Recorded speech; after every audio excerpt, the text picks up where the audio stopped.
Kita akan berdialog tentang menakar efek domino penyesuaian harga BBM bersama dengan Marsudi Syuhud selaku Wakil Ketua Umum MUI yang juga pengurus Pondok Pesantren Ekonomi Darul Ukhwah. Assalamualaikum Pak Marsudi. Waalaikumsalam warahmatullahi wabarakatuh. Baik, alhamdulillah. Alhamdulillah. Nah, kalau kita perhatikan juga ataupun kita menilik dari rencana pemerintah terkait kenaikan harga BBM ini sebetulnya menjadi dilema Pak Marsudi. Sebagian orang juga melihat bahwa memang kenaikan harga BBM ini harus karena mengikuti harga acuan dari BBM sendiri, harga acuan minyak sendiri, tapi di sisi lain juga kenaikan harga BBM ini juga mencekik masyarakat sehingga juga dikatakan apabila harga BBM naik sebanyak 1 juta warga miskin bertambah setiap adanya kenaikan harga BBM. Andai kita tilik ataupun kita mengamati dari perspektif Islam ataupun keislaman, seperti apa sih Pak Marsudi?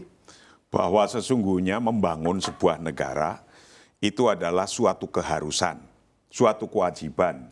Bahwa lakot soro amrud daulah wa bina'uha dorurotan minat dorurot. Sawa'un min jihati imaratil kaun am min jihatil hufad ala masolihi abna'iha.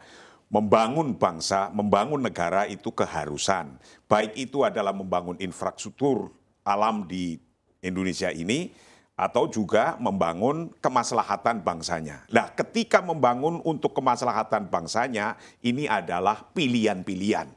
Nah, pilihan-pilihan itu yakinkanlah ketika Anda seorang pemimpin atau presiden mau membuat sebuah kebijakan, itu pilihan yang terbaik.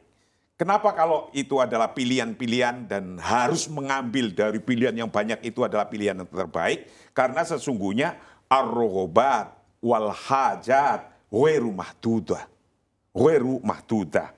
Bainama al-mawarid mahdudah. Keinginan, kepenginan, kebutuhan orang, kebutuhan pemimpin ketika jadi pemimpin negara itu ghairu mahdudah. Tidak terbatas, ingin ini, ingin ini, ingin ini. Sementara al-mawarid mahdudah. Sumber dayanya lu terbatas. Dari sinilah muncul persoalan-persoalan, dari sinilah muncul muskilah. Muskilahnya di mana muskilahnya? Ada pada memilih mana yang paling maslahah. Nah, maka ketika subsidi BBM misalnya, yang itu dinikmati oleh sekelompok orang yang punya mobil tentunya. Nah, sementara di sisi lain ada masyarakat ketika kena krisis COVID dan kena krisis perang ini, asarnya krisis perang, itu banyak akan tambah kemiskinannya, orang yang hidup di bawah garis kemiskinan akan bertambah. Lalu saya misalnya seorang presiden, itu harus membuat kebijakan. Mana yang harus kita tolong terlebih dahulu? Tentu orang yang lebih banyak yang membutuhkan hajat al-asasiyah, yang membutuhkan kebutuhan pokoknya dulu, untuk hidup dulu. Berarti yang untuk hidup adalah masyarakat ini. Kalau yang sudah punya mobil, pikiran kita pasti referensinya dia sudah bisa hidup, sudah bisa makan. Karena untuk makanin mobil saja sudah itu. Maka memindahkan kebijakan yang maslahah kepada kebijakan yang lebih maslahah, itulah intinya. Oke, baik Pak Marsudi, bicara terkait pilihan-pilihan ini kan juga negara dalam pilihan yang sulit juga. Di tengah kalau kita perhatikan bersama juga negara dibebani dengan adanya angka subsidi BBM yang juga cukup besar dan juga dari subsidi energi segala macam karena memang menyikapi dari gejolak ekonomi global. Sebetulnya seperti apa harusnya? Apakah memang mementingkan dulu begitu kita menahan harga BBM untuk pemerintah juga, dan tapi kalau dilihat juga sebetulnya APBN kita juga tergerus. Bagaimana kalau menurut Anda? Ya kan begini, dengan adanya konflik dan adanya krisis COVID-19, faktanya bahwa price BBM, global price BBM naik. Nah, ketika naik, dipakai oleh kita, harganya pun naik.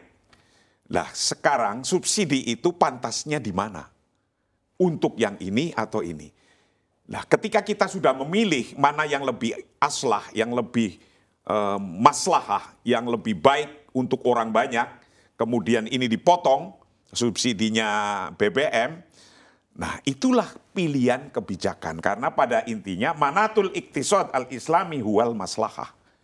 Bahwa sesungguhnya inti ekonomi dalam ekonomi berketuhanan, ekonomi Pancasila, ekonomi yang berketuhanan, itu adalah kemaslahatan intinya. Dari mulai aslah, fal aslah, thumal aslah. Yang baik, ini enggak yang terbaik, dan terus yang lebih baik lagi. Itu yang dipilih itu.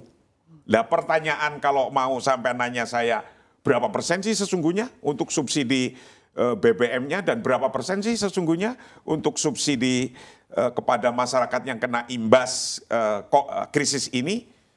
Lah itulah yang harus ditimbang baik oleh DPR, MPR, tidak cukup hanya memutuskan iya dan tidak, tapi inilah yang harus ditimbang-timbang, yaitu pertimbangannya adalah mana yang lebih maslahah itu. Oke, nah ini bicara juga terkait mana yang lebih maslahat. Tentunya pemerintah sudah memutuskan untuk membagikan bansos begitu senilai 24 triliun rupiah. Apakah angka ini juga menjadi ideal untuk menolong masyarakat-masyarakat khususnya yang paling terdampak dari rencana kenaikan harga BBM ini? Pertanyaannya begini, 24,17 triliun itu berapa persen dari harga subsidi minyak itu? Lah kalau itu apple to apple dipindahkan kepada yang lebih bermanfaat itu tadi, yang terpenting pemerintah itu melihat kebutuhan tadi kan sudah saya bilangin, keinginan dan kebutuhan tidak terbatas. Bahwa ar-raghabat wal hajat ghairu mahdudah. Sementara al-mawarid mahdudah, bahwa sumber dayanya, uangnya terbatas di sini. Ketika ngadepin masalah ini, lah sekarang misalnya ada 100 yang akan diambil dari subsidi BBM. Apakah 100% itu dilarikan kepada semuanya kepada untuk menolong rakyat yang di bawah garis kemiskinan itu tadi? Pasti pemerintah punya pikiran tidak hanya satu kebutuhan itu. Lah kalau ada kebutuhan yang di atas itu. Misalnya contohnya begini, ini pemilu mau diadakan apa tidak? Kalau nggak punya duit, lalu bagaimana efisiensi dari mana? Nah itulah DPR, MPR, pemerintah, rakyat, dan bangsa Indonesia untuk turut urun rembuk mana yang lebih maslahah. Kalau nggak ada pemilu, kalau nggak ada duit, nggak ada pemilu, nggak ada pemerintahan. Misalnya kok akan di-switch sedikit untuk menuju situ, hitung-hitungannya adalah dari aslah, fal aslah, thumal aslah. Dari sudah baik menjadi lebih baik dan terbaik. Itulah konsep fikhu aulawiyat, yaitu fikih tentang aulawi. Aulawi itu mana yang akan diutamakan. Mana yang akan diutamakan. Itu harus ditulis, itu satu yang paling utama dan terus itu. Itu aulawiyat namanya. Oke, berarti dapat diartikan juga Pak Marsudi dalam kebijakan ini ataupun dalam subsidi ini ada juga skala prioritas begitu yang harus ditentukan. Iya, skala prioritas. Itulah yang disebut aulawiyat. Skala prioritas yang paling urgen, paling prioritas. Hanya punya mawarid sumber daya segitu-gitunya. Itu lihat aulawiyahnya, prioritasnya mana. Kebutuhan yang sangat-sangat mendasar. Kalau menurut saya, kebutuhan yang sangat mendasar adalah urusan hidup. Itu namanya al-hajah al-asasiyah. Kepentingan untuk yang basic need untuk hidup. Maka berarti orang yang di bawah garis kemiskinan, termasuk orang yang mempunyai gaji 3.500.000 apa 600 sebulan, itu dikasih subsidi. Dan begitu pula saya dengar bahwa Gojek apa yang untuk menopang ekonomi mikro itu juga disubsidi melalui transfer fund atau transfer anggaran kepada daerah itu yang akan dikurangi 2% untuk menuju itu. Nah itulah yang disebut aulawiyat. Oke, Pak Marsudi, ini bicara juga terkait subsidi lalu bantuan sosial. Biasanya andai pemerintah menyalurkan subsidi, banyak yang mengkaitkan dengan subsidi yang tidak tepat sasaran. Anda melihatnya upaya pemerintah untuk memperbaiki ataupun membenahi dari subsidi yang tidak tepat sasaran ini seperti apa sih? Subsidi yang kurang pas. Konsepnya itu mungkin rasanya di kertas itu tepat sekali.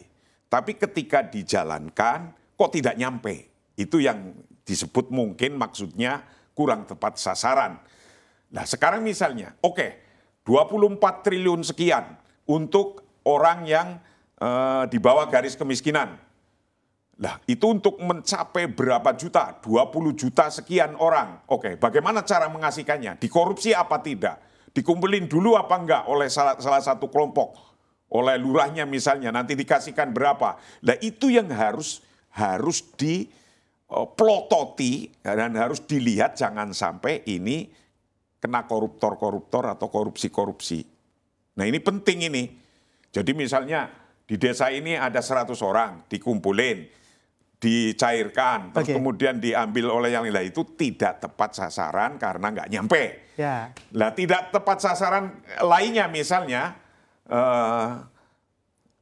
ingin membuat sesuatu yang di kertasnya sudah aula, lebih utama, prioritas ini. Tapi tidak siap infrastrukturnya untuk melakukan itu. Nah, banyak hal infrastrukturnya nggak siap untuk melakukan itu, kemudian targetnya pun nggak nyampe. Ya. Ketika target tidak nyampe, yang sudah nunggu-nunggu masyarakatnya di bawah katanya mau dikasih lah gitu. Baik. Nah, inilah yang juga harus dimitigasi resiko-resiko ini agar bisa tercapai. Oke.